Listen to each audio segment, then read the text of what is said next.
Au nom du Père, et du Fils, et du Saint-Esprit. Amen. La paix de Jésus soit dans votre maison.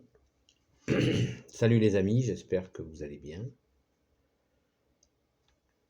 Aujourd'hui, à la Sainte Messe, il y a eu la lecture de l'Évangile concerne le moment où Jésus, notre bien-aimé Jésus, chasse les marchands du temple.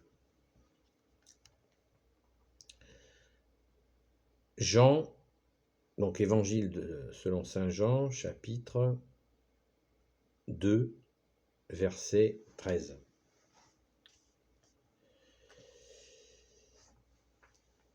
Et la Pâque des Juifs était proche.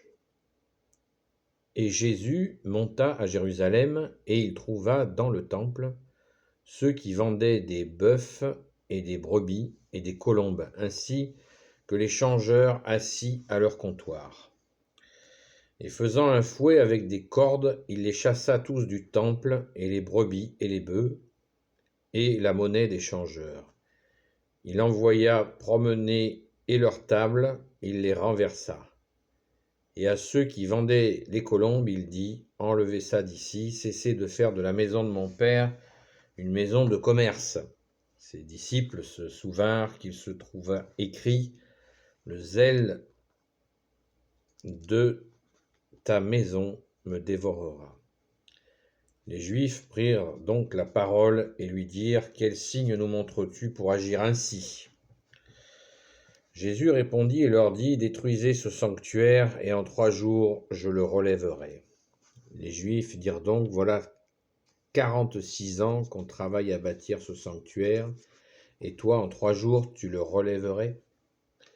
Mais lui parlait du sanctuaire de son corps, lors donc qu'il se fut relevé d'entre les morts. Ses disciples se souvinrent qu'il disait cela, et ils crurent l'écriture et la parole que Jésus avait dite.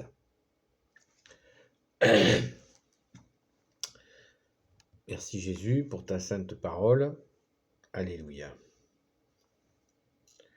Alors, je vous fais le refrain habituel. Je ne suis pas exégète, ce qui veut dire que je ne suis pas théologien.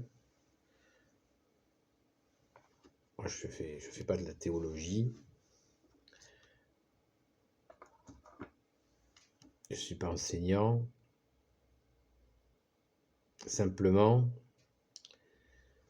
cet épisode où Jésus se met en colère est très connu car c'est le seul endroit dans les évangiles où Jésus se met en colère et où il agit d'une façon très forte. Alors, il y a des petits malins qui accusent Jésus d'être violent. C'est risible, parce que là, il s'en prend au matériel, il s'en prend pas aux gens. Donc, voilà, camembert. Jésus n'est pas violent, il réagit face à une conduite qu'il estime déplacée et qui n'a plus lieu d'être. Quelle est cette pratique ? Eh bien, cette pratique qui consistait à faire des sacrifices d'animaux pour obtenir des grâces. Puisque Jésus est Dieu, il est venu et il est venu abolir cette espèce de donnant-donnant qui se faisait. Voilà, on offre au bon Dieu un sacrifice d'animaux et en échange, nous avons les grâces. Il est venu abolir ça parce que pas besoin d'être grand clerc pour savoir que l'homme ayant une propension à l'abus, eh bien, il devait y avoir, bien sûr, des espèces de marchandages plus ou moins foireux, certains même pas piquer des vers pour essayer d'échanger, de demander à Dieu en échange de sacrifices d'animaux, des choses pas terribles, puisque les gens se sentaient dans une espèce de marchandage d'un autre âge. Et Jésus a balargué tout ça, quoi. Et c'est tout à fait normal, il est Dieu, il est là. Il est dans ce moment où il se révèle. Il faut se rappeler sans cesse que il était déjà en train de faire des miracles ça y allait, quoi. Des miracles comme jamais aucun prophète n'avait fait à cette intensité. Donc voilà, le Messie est là. Il donne des signes absolument hallucinants. Je vous rappelle qu'il ressuscite les morts, hein, les aveugles voient, les sourds entendent, hein, les muets parlent, les boiteux marchent, etc., etc. Les lépreux sont purifiés. Et qu'est-ce qu'il trouve dans le temple de son père? Il ne trouve que rejet, mépris, et comme il sonde les cœurs et les reins, il est Dieu, il voit qu'il complote en plus pour le tuer. Non mais c'est juste inimaginable. C'est juste inimaginable pour Jésus qui est Dieu, qui vient avec tout l'amour de son Père, de lui-même et de l'Esprit Saint, et qu'il est rejeté par par la maison de son Père. C'est waouh. Restez calme. Voilà. Bon, bah, il est Dieu, donc il a subi tout ça et il a voulu venir et il a librement consenti ce sacrifice qui a été, on le sait, jusqu'à sa mort et sa résurrection, on n'oublie pas. Voilà, donc c'est tout à fait cet épisode de chasser les marchands du temple est un épisode qui nous montre que on ne peut pas faire du troc avec Dieu, avec des offrandes, des choses de ce genre-là qui sont complètement hors sujet. Nous prions et nous pouvons offrir des sacrifices. Mais les sacrifices, c'est quoi? C'est d'apprendre à aimer, bien sûr, Jésus, son Père, l'Esprit Saint, d'apprendre à aimer notre prochain, de nous rendre disponibles, d'être doux, d'être patient avec ceux qui sont particulièrement... voilà. Voilà, ce sont ces sacrifices-là que Jésus nous apprend à faire quand il nous commande de nous aimer les uns les autres. Voilà, c'est pas d'aller bousiller des animaux pour... voilà, voilà, il marque, bon, on tourne la page de ces pratiques-là.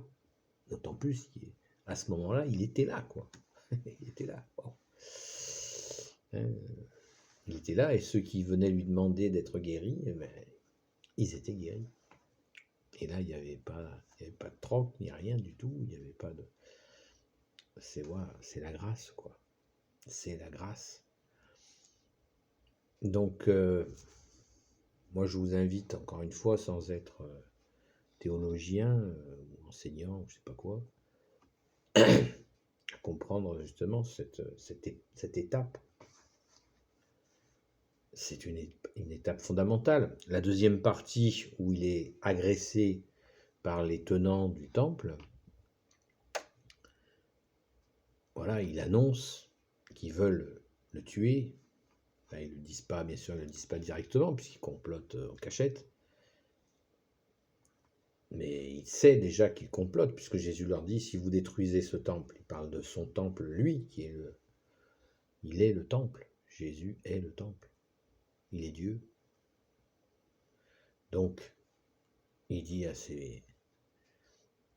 à ces meurtriers, non, si vous me tuez en 3 jours, c'est la résurrection, et c'est ce qui s'est passé. Crucifié, 3 jours après, il ressuscite. La mort, elle a été effective, mais elle n'a pas eu de prise sur lui puisqu'il est ressuscité. Alléluia, merci Jésus d'être ressuscité. Incarnation, mort sur la croix. Merci Jésus pour nos fautes. Et résurrection. Alors bien sûr, les tenants du temple, ils pigent pas, quoi, c'est clair. Ils comprennent pas parce qu'ils sont complètement aveuglés dans leur système d'avant, alors qu'ils auraient dû ouvrir les yeux au moins sur les œuvres, même s'ils n'écoutaient pas Jésus, ils auraient pu dire non, c'est pas possible, quelqu'un qui ressuscite un mort, on n'a jamais vu ça. C'est pas possible, il ne peut le faire. Il est Dieu, il est le Messie, il est le Fils de Dieu pour pouvoir faire des miracles comme ça. 3 ans de miracles, c'est absolument inimaginable. Donc, ils auraient dû ouvrir le cœur déjà et puis les yeux. C'est pour ça que Jésus, voilà, il leur dit que même si programme de le tuer, ça n'aura pas d'effet. Et maintenant, voilà, nous vivons avec Jésus dans nos cœurs. Il est présent au tabernacle dans la Sainte Église catholique et nulle part ailleurs. Et il est là, comme il l'a promis. Merci Jésus. Alléluia. Voilà les amis. Très rapidement, c'est 12 minutes pour parler d'un sujet si vaste. Merci Jésus bien-aimé d'être venu et de nous montrer que tu sais dire non. Et tu sais dire non dans cette fermeté puissante à ce que tu nous as appris à dépasser. Il y en a qui parlent de progrès de l'humanité sur un plan politique et en nous cachant les morts qui sont faits avec ces mots, alors que le progrès de l'humanité, voilà, c'est Jésus. S'il y a un progrès de l'humanité, c'est Jésus. C'est la venue de Jésus qui l'a fait. Il faut être clair, c'est pas les politiques, c'est pas les idéologies, parce que quand on fait des millions de morts, voilà, on se vante pas trop, quoi. Alors que, waouh, la venue de Jésus, ça a tout bouleversé. L'humanité a fait des pas de géant par ta grâce, ô Jésus. Qu'à voir la libération de la femme. Jésus, Sainte Vierge Marie qui dit oui pour recevoir le Sauveur. Et Jésus qui considère la femme non comme un objet, mais comme un être à part entière. Voilà, progrès, waouh. Et la liste est infinie de tout ce qu'a apporté notre Seigneur Jésus pour que l'homme et la femme grandissent dans la vérité avec la lumière, avec Jésus qui est la lumière. Merci Jésus d'être la lumière. Béni soit le Père, le Fils et le Saint-Esprit. Amen. Ô Jésus, toi qui peux tout, qui portes tout, toi le Sauveur, toi l'Emmanuel, je te confie toutes celles et ceux qui regarderont cette vidéo, ainsi que leurs proches, selon ta sainte volonté. Sainte Marie, Reine des cieux, toi Notre-Dame, notre Mère, toi la Mère des mères. Saint Joseph, toi le juste et le saint, toi le sage, toi la terreur des démons. Sainte Marie-Madeleine, notre chère sainte patronne, et vous tous les saints et saintes amis de Jésus. Saint Michel Archange, qui est comme Dieu. Saint Gabriel Archange, Saint Raphaël Archange, et tes anges guérisseurs, et vous tous les anges qui servent Jésus.